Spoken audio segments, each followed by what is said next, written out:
and welcome to Planet Waves TV. My name is Eric Francis Coppolino, author of the Planet Waves horoscope column, and a bit of this and a bit of that. You are looking at the edition for Thursday, February 27, 2025. It is good to be with you. This video podcast and many other things are part of the Planet Waves Astrology project. And you can find lots and lots more of my stuff on the internet at astrology.boutique. That's kind of like astrology.net, only instead of .net, it's astrology.boutique. And you can find my radio program at planetwaves.fm. Anyway, thank you for joining me. Today's program is going to cover the Pisces New Moon, which takes place at 7:44 p.m. Eastern Standard Time on Thursday, February 27th. And I'll also be talking about Venus Retrograde, which starts on March 1st in a couple of days, and then Mercury Retrograde, which starts on March 15th.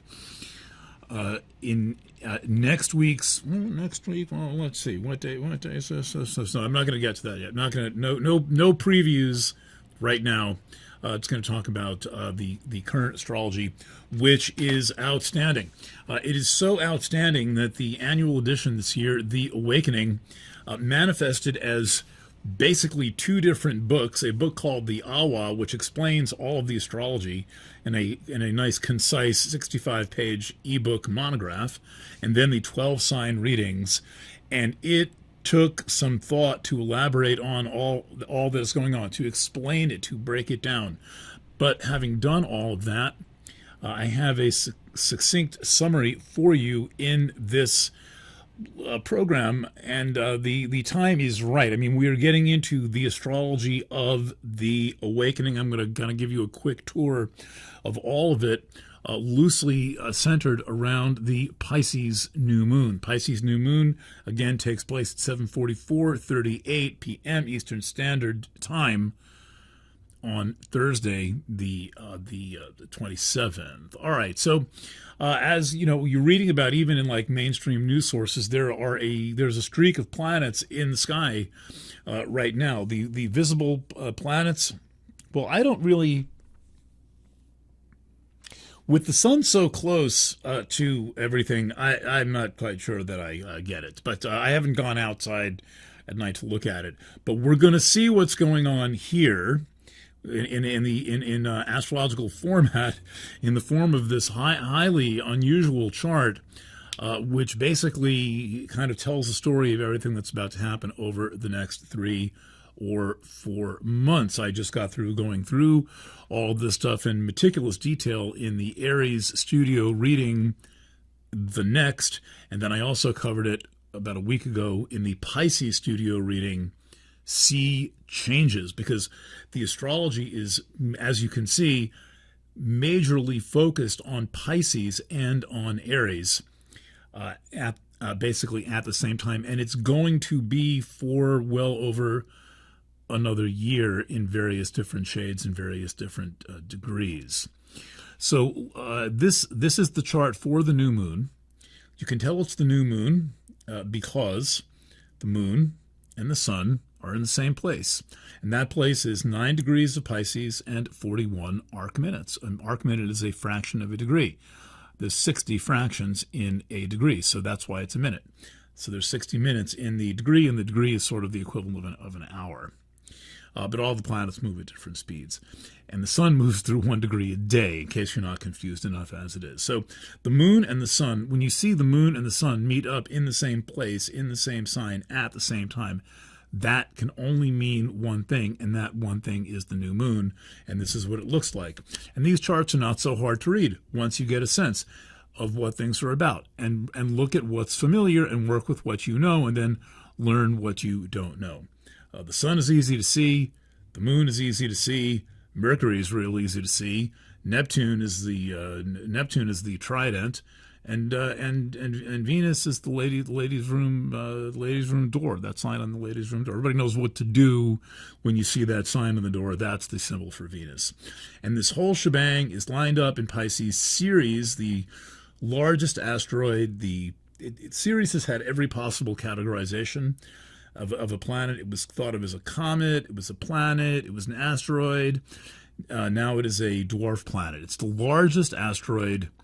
It's the largest object, comprising 1/3 the mass of the inner asteroid belt. It is a very important element in astrology, and is not that easy to read, but still, it must be considered. And so recently, Ceres joined the alignment, and so we get a span covering a lot of distance in Pisces, but the moon meeting the sun here in the 10th degree. Anything over 09 is 10. So this is occupying degree 10. And I'm going to get up for a second and leave the video running.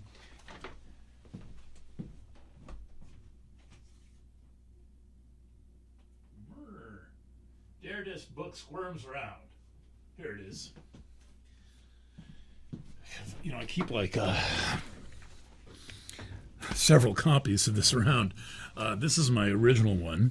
But, you know, when you've got a thing going on in like a lunation going on in a degree of the zodiac, it's fun to look at what's going on in the Sabian Symbols. This is the Sabian Symbol book in the kind of rethinking by Dane Rudhyar in the 1960s. It actually comes out in the 1930s, but Rudhyar rethinks it and reworks it. And so this is degree number 10 because it's past 9. And so now let's look up what's going on in that degree of the zodiac. And it makes a kind of a it's kind of like pulling a tarot card, only each tarot card is assigned to a specific degree of the zodiac. So we're looking at Pisces 10. And it says, and probably can't read it, so I'm just going to read it to you because the type is way too small. An aviator pursues his journey flying through ground obscuring clouds. Let's for added dramatic effect. An aviator pursues his journey flying through ground obscuring clouds. So it's about getting above the clouds to a clear space. Let's hear what else Rudhyar has to say about this. Rudhyar, by the way, composer, astrologer, author, and many other things. One of the great luminaries of 20th century astrology and the founder of psychological astrology, what was then called humanistic astrology. Rudhyar was the one who says, get to know your client before you do a reading for your client. Go out to lunch with the person and find out what the person's about. Then read the chart. Ooh, all right. I wish I could go out to lunch with all my clients. But instead, I interview you on the phone in my friendly Pisces way. It's friendly. Even when I interview Monsanto executives, it's friendly. So continuing here, Pisces 10. The aviator flies through the clouds and gets to the clear skies above the clouds. I keep saying that. Man's ability to develop powers and skills which, by transcending natural limitations, allow him to operate in mental and spiritual realms. And he sums it up as mastery. I have great respect for pilots. I wish I was one. I don't really, I guess, maybe trust myself enough, but I really value the skill and the courage of pilots. And this degree is saying, well, we're all kind of like that pilot who's going to develop the mastery and take off and fly up through the clouds and reach the clear space above. So that's what's going on there. The next thing in this grouping, let's go back to the ever dramatic chart cab here on, well, what's the name of the astrology network? ASPN. So we talked about series, which is usually about food in the form of agriculture, but it's also about anything that's mass produced. Hold that thought. Fully 9 degrees later, we come to another point in Pisces, and that is the centaur Nessus. Today, I made a discovery, and the discovery was Betty Dodson's illustration of Nessus. Now, I keep saying this. Betty was my teacher and my astrology client, and the author of the book Sex for One, and one heck of an artist. Her work reminds me a little bit of Da Vinci. I've got Da Vinci's notebooks, and her work reminds me a little bit of Da Vinci. She drew in pencil. And the reason I'm holding this up is because it would appear to be the centaur Nessus.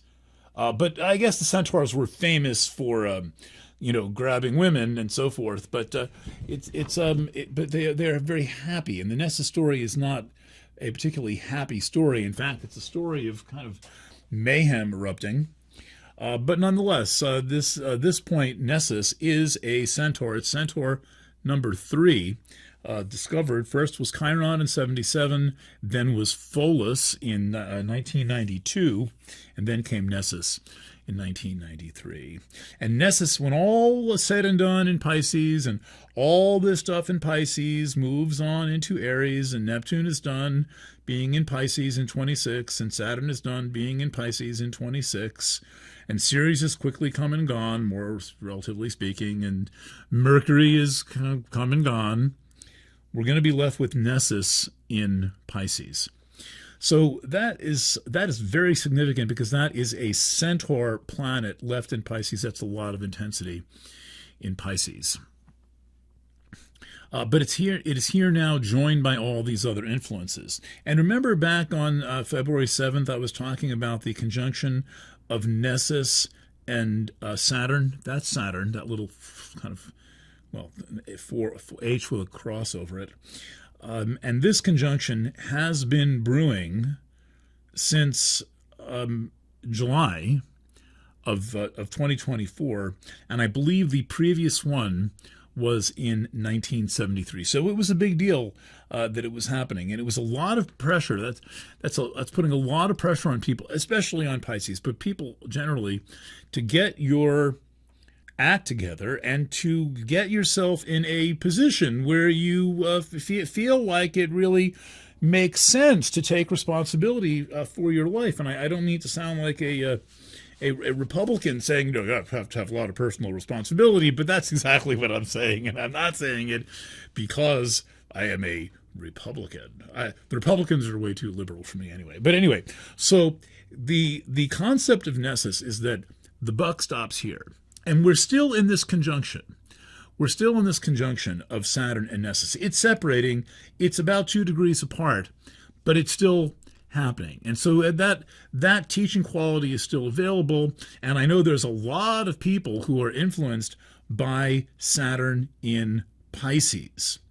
So Saturn is going to be trekking its way through Pisces until sometime in the middle of the spring when it enters Aries. And just to give you a quick look what that looks like, this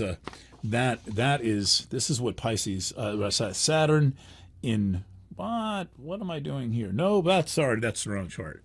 Terrible, the wrong chart. Here's the chart.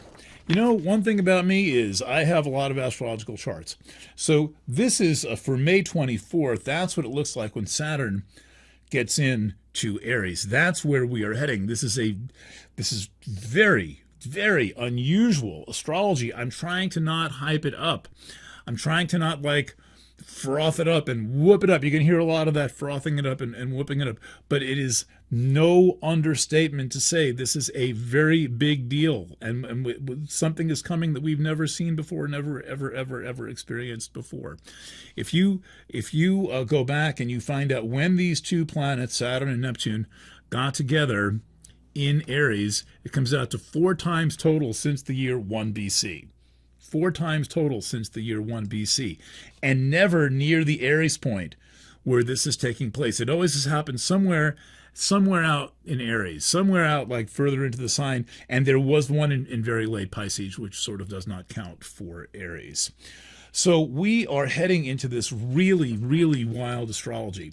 And the conjunction of the moon and the sun in Pisces is kind of like a Pisces send-off to commemorate the beginning of the Saturn in Aries and the Neptune in Aries phase, and the Saturn-Neptune conjunction in Aries. And that conjunction we are under it now, but we're really going to start feeling it when both planets are in Aries a little bit. That basically is by May, and then it is the conjunction is exact finally about a year from now, just a little bit less in February 2026.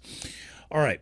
So I'm kind of this is the we are ahead of ourselves version of Planet Waves TV, formerly Starcast. We're going to retire Starcast, that whole concept, and we're going to just go Planet Waves TV, because I'm loving doing video. Just all of a sudden, like one day I woke up and decided I wanted to do video.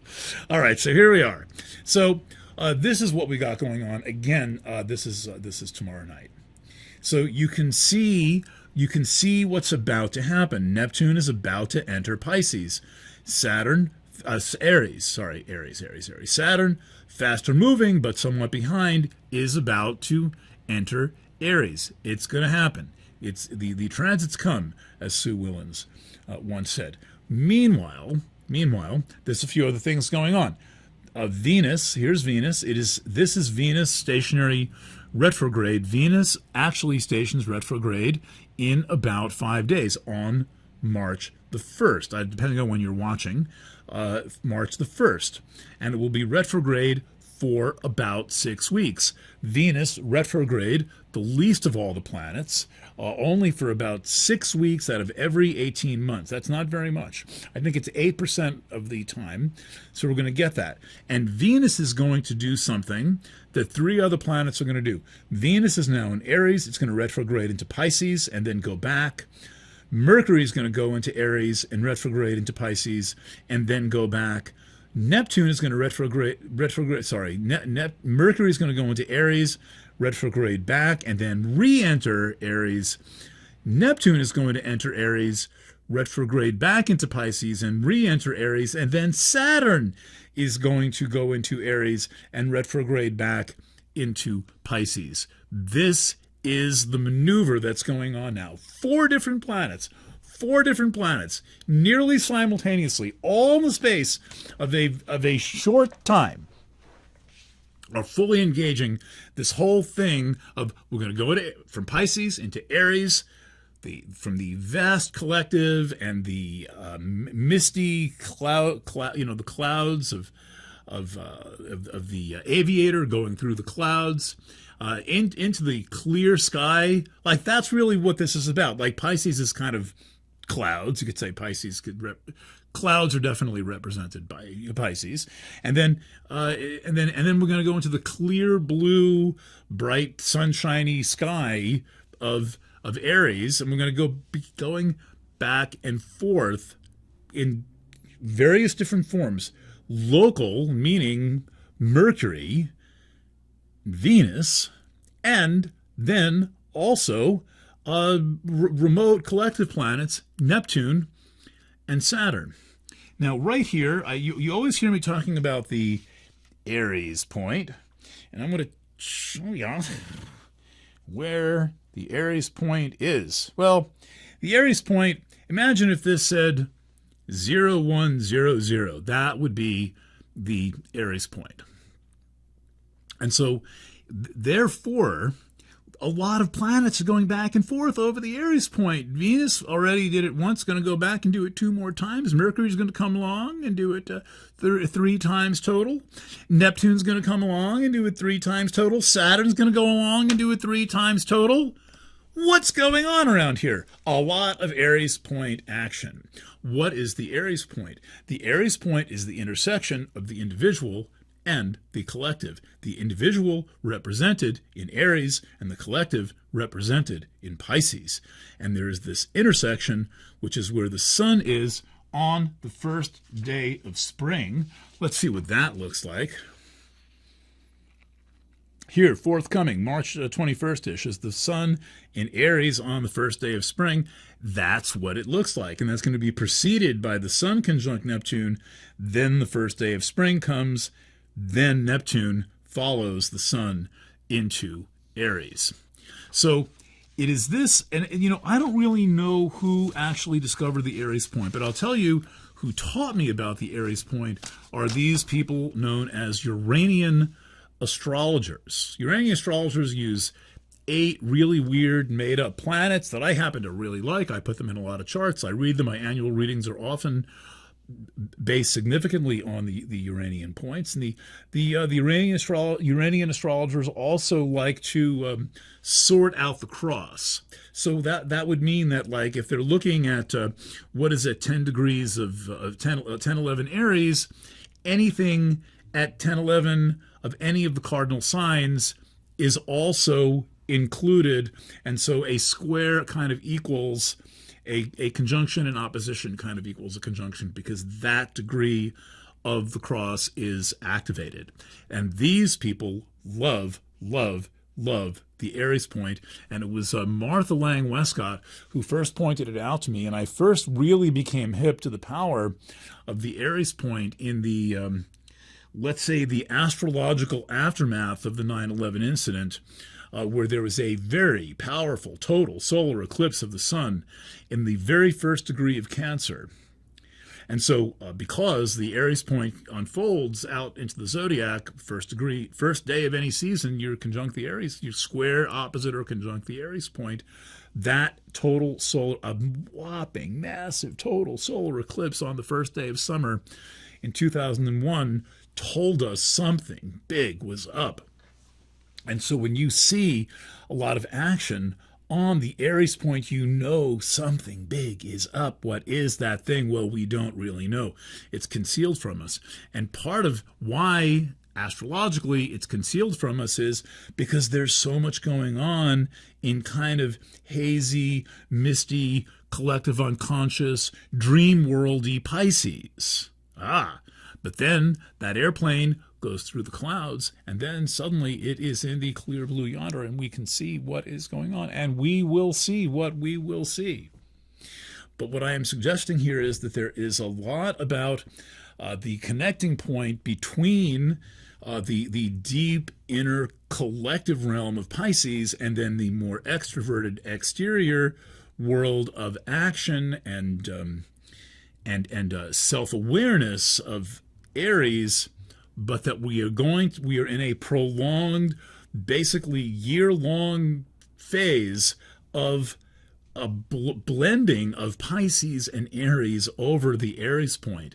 And the warm-up act, the warm-up act is Venus running back and forth over the Aries point, followed by Mercury running back and forth over the Aries point, and then the big kids go back and forth over the Aries point, first Neptune, and then Saturn. So this is a very, very remarkable time in astrological history. I mean, it's absolutely wild. I'm amazed, and I am so glad I've been doing astrology this long to get a sense of what is going on. Now, as if that was not enough, from the as if that was not enough department, in fact, I mean, I am the department chairman of the as if there was not enough department. We're looking at the conjunction of Chiron and Eris. Let's move that down. Chiron and Eris. And that takes place, it officially takes place in late May. It has been building for years. It last happened in 1971 and 1972. And in Aries, the last time it happened before that was twice in the 15th century.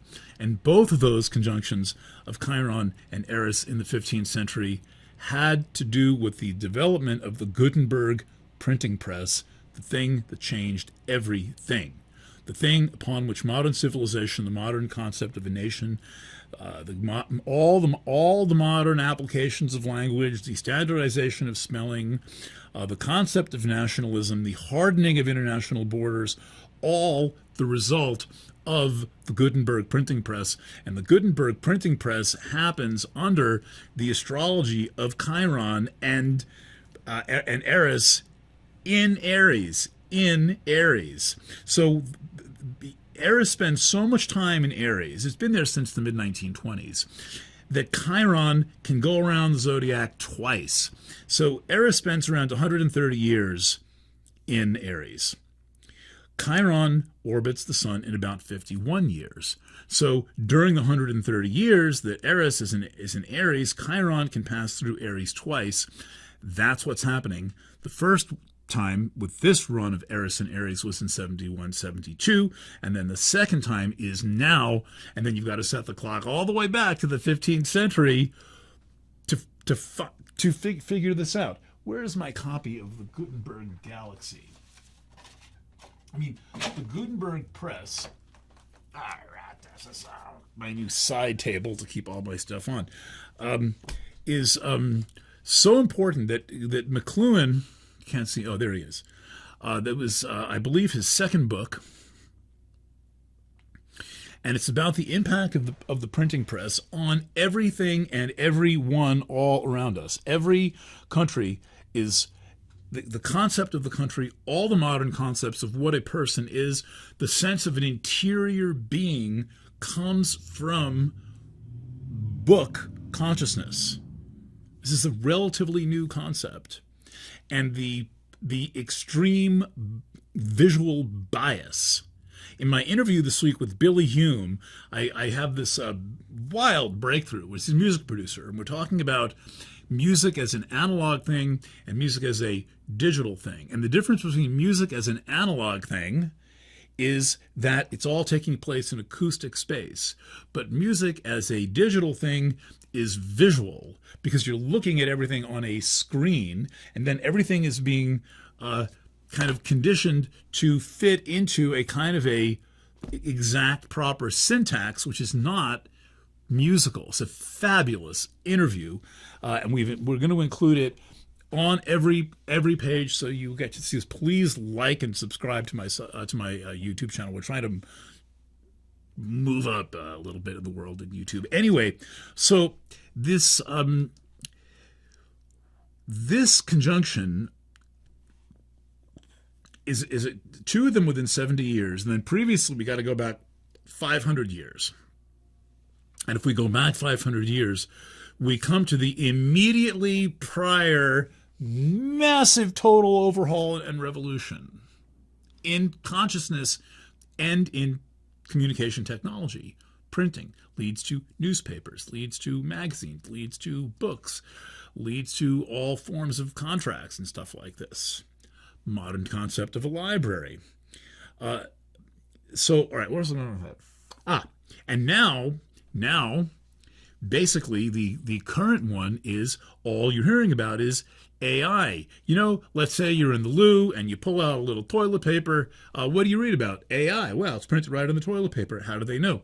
You open up your phone, they're talking about AI. You go outside, there's skywriting. They're talking about, I haven't seen skywriting in a long time, but today they were like, AI is great. AI is great. Skywriting, it's like, really? You gotta pollute the sky to do. Everywhere you go, there's more about AI. Well, this conjunction is the AI revolution. This is what's going on. This is what this is about.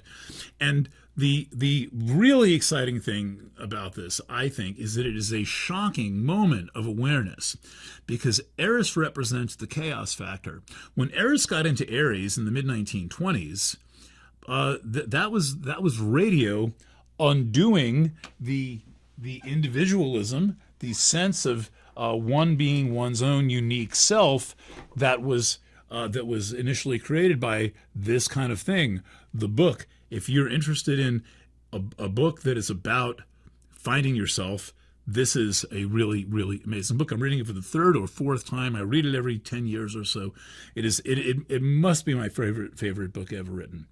And the book is about an inner journey that is kind of overlaid with an outer journey of a motorcycle trip, and it's the author, Persig, looking for a lost facet of his consciousness.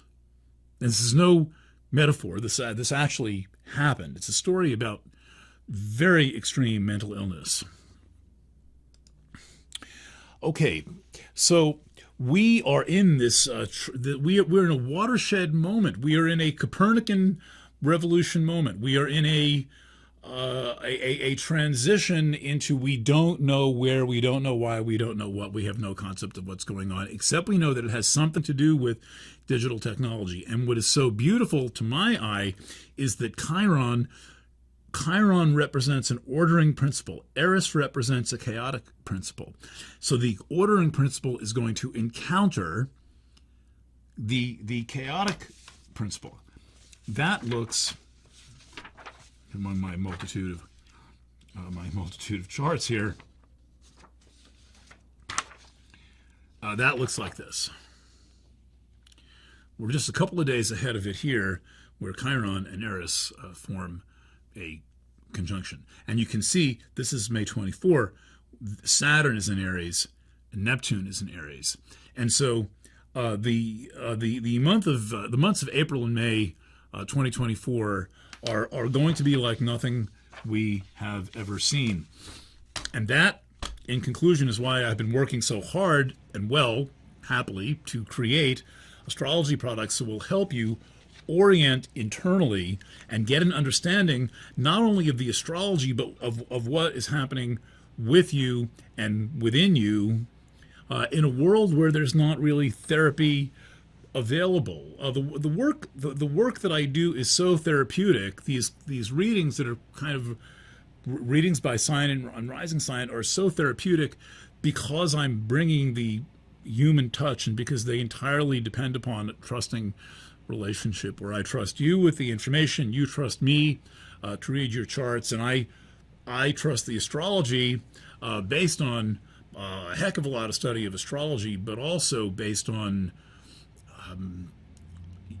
developing a relationship with it, a relationship that is based on seeking a deep understanding of the way astrology manifests for individuals and for collectives. So I'm not terribly worried about affairs in the outside world, though we're going to see some wild stuff. My role right now as an astrologer is to be with you in the personal realm, to be able to guide you through the inner space that this describes. And the challenge of our time is that all of this electronic media has taken us so far out of ourselves that we don't really even remember what it means to be an interior self. There are some people who remember, but it's challenging. It's challenging. There is so much externalization of our interior reality that it's difficult to find your way back there. And I'm here to help orient you and do that pahavriti, the turning back toward yourself, back toward the gateway of your own consciousness, back toward your original instructions. And let's do this well. We're going to do this at all. Let's do this well. Let's stick together. Let's help each other out, support one another, learn from one another, and please be trustworthy. Please be worthy of the trust that others put in you. All right, all of the readings I've described are available at the Astrology.boutique. If you're watching this on some far-flung remote video channel, this series, Planet Waves TV, is a project of the Planet Waves organization. There are a lot of different expressions of the Planet Waves organization. One of my personal favorites is my radio program at planetwaves.fm. There's a new edition that is up right now. I put it up about an hour ago. Again, planetwaves.fm. The Substack channels are fantastic, but really, I think the gem of it all is having all of my astrology readings and options in one place, and that is at the Astrology.boutique. Thank you to my subscribers for supporting this whole project. Thank you. Subscribe to anything, and it essentially just helps things along, helps keep the lights on, helps keep this project looking good, and get more backdrops. My friend Chris Hawkins, fabulous and fantastic painter. And that is what I have got to say. There's a horoscope column that goes with this. That's a subscriber copy. And last month, the monthly horoscope came out. So the horoscope is going to get real exciting as I track this stuff week by week in a kind of a play-by-play report. So that's it. That's what I have to say for you. Thanks for watching. As I say to dogs, lots of love. And to you, bye for now.